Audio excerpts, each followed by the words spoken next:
Seperti yang kita ketahui dari informasi terupdate, bahwa salah satu terpidana kasus Pina, yaitu Sudirman, belum dikembalikan ke lapas Cirebon.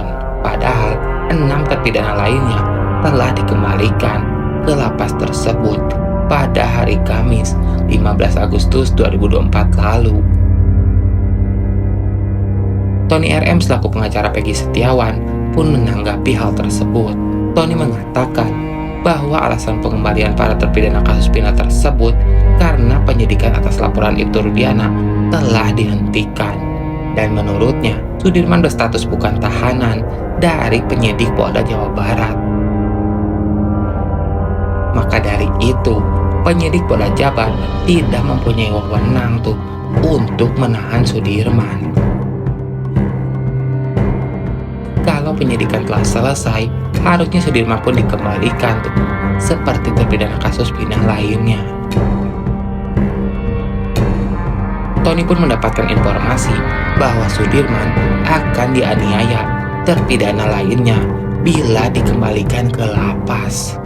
Pasalnya, hanya Sudirman sendiri yang mengakui terlibat dalam kasus Pina ini. Nah, dari sini gue pun berkesimpulan dulu nih gengs. Kenapa Sudirman mengakui terlibat kasus tersebut? Ya kan kita tahu sendiri bahwa Sudirman tersebut berkebutuhan khusus alias kurang normal. Jadi gampang banget lah buat diintervensi oleh suatu pihak. Itu misalnya ya, bukan nuduh gengs. Namun, info itu sepertinya hoax. Justru, Sudirman tersebut dibutuhkan oleh pihak keluarga dan terpidana lainnya untuk melakukan atau mengajukan PK di kasus Pina ini.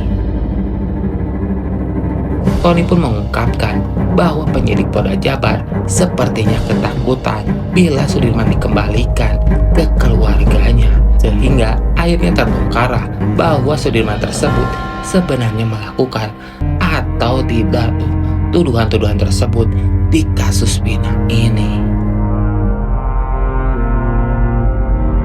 Next.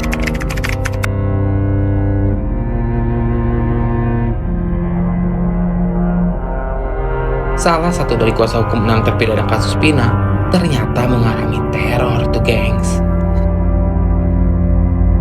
Teror tersebut dilakukan oleh geng motor saat ia akan bertemu dengan LPSK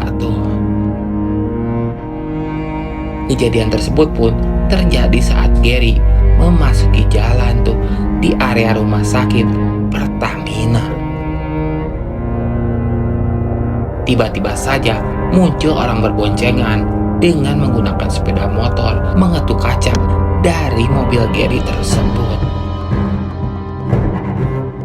Mengetahui dirinya terancam, Gary pun akhirnya putar arah. Bukannya berhenti, diduga pelaku ini kembali mengejar Gary Untungnya, saat kejadian tersebut, ada truk yang menghadang laju dari pemotor tersebut yang terduga peneror dari kuasa hukum kasus Pina ini. Nah, sampai saat ini belum diketahui siapa di balik teror pemotor tersebut dan apa tujuannya melakukan penghadangan terhadap Gary. Next, pengacara ini ungkap kenapa institusi Polri seakan tak tegas kepada Rudiana. Ia pun mengungkapkan rahasia apa yang dipegang Rudiana sampai polisi akan ketakutan terhadap Rudiana. Siapa yang dipegang oleh Ibu Rudiana ini sehingga institusi Polri begitu merangkapinya, begitu pasang badan untuk menutupi seluruh rekayasa yang disusun atau yang dibuat oleh Ibu Rudiana di tahun 2020. Kalau tidak ada rahasia yang dipegang oleh Ibu Rudiana, saya tidak yakin Polri, Bapak Kapolri, Bapak Kapolda, ya kan, sebegitu pasang badan untuk menutupi rekayasa yang dilakukan Ibu Rudiana di tahun 2015. Padahal kasat mata orang sudah tahu bahwa ini adalah hasil rekayasa. 8 orang terpidana yang sekarang ada 7 di dalamnya merupakan terpidana seumur hidup. Orang sudah mengetahui bahwa itu adalah rekayasa dan bukan mereka pelaku. Belum lagi tentang dibukanya ekstraksi percakapan handphone Vina dan beberapa temannya, termasuk Widi dan Mega. Lantas bagaimana mungkin hanya kurang dari 1 menit atau kurang dari 5 menit orang melakukan peristiwa semacam itu? Mulai dari melempari, ya kan, jatuh, setelah jatuh dibawa ke belakang showroom, di belakang showroom secara bergiliran, lalu kemudian dibawa lagi ke flyover supaya seolah-olah itu karena kecelakaan. Jadi gak usah lah, Bapak Kapolri gak usah terlalu pasang badan. Kalau memang sudah terlanjur terjadi misalnya rekayasa itu, ya sudah cukup minta maaf aja. Tidak harus bereaksi keras itu menutupi. Karena bagaimanapun cara institusi Polri untuk menutupi ini tidak akan mungkin lagi masyarakat percaya. Anda perlu menyadari bahwa institusi Polri itu adalah lembaga negara yang dibentuk berdasarkan peraturan perundang-undangan. Jadi itu instrumen, bukan milik perorangan atau milik individu. Itu bukan polisi swasta. Kalau polisi swasta ya sah-sah saja kan, siapa yang bayar ya itu kan beda. Beda dengan institusi negara. Institusi negara tak boleh seperti itu. Institusi negara itu harus tegak lurus terhadap peraturan perundang-undangan, tegak lurus terhadap kebenaran. Untuk apa? Untuk melahirkan keadilan. Ya.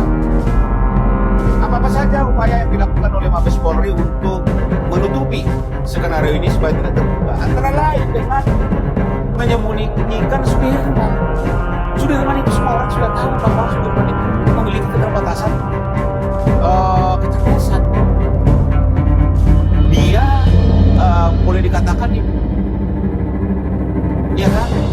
Dan dia tidak punya prinsip dan tidak punya kemandirian, ya kan?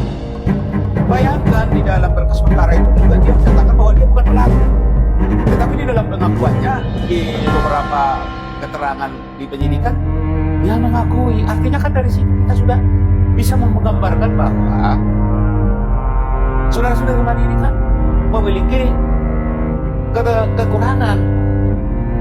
Oleh karena itu saya pikir ya janganlah, apalagi ini kan sangat menyakitkan perasaan masyarakat. Di hari ulang tahun Negara Republik Indonesia kemarin itu masih muncul Ibtu Rudiana, padahal itu Sumardi menyatakan kemarin bahwa dia sudah dinonaktifkan. Akan tetapi dia masih memimpin upacara di tingkat kecamatan. Itu artinya dia masih menjabat.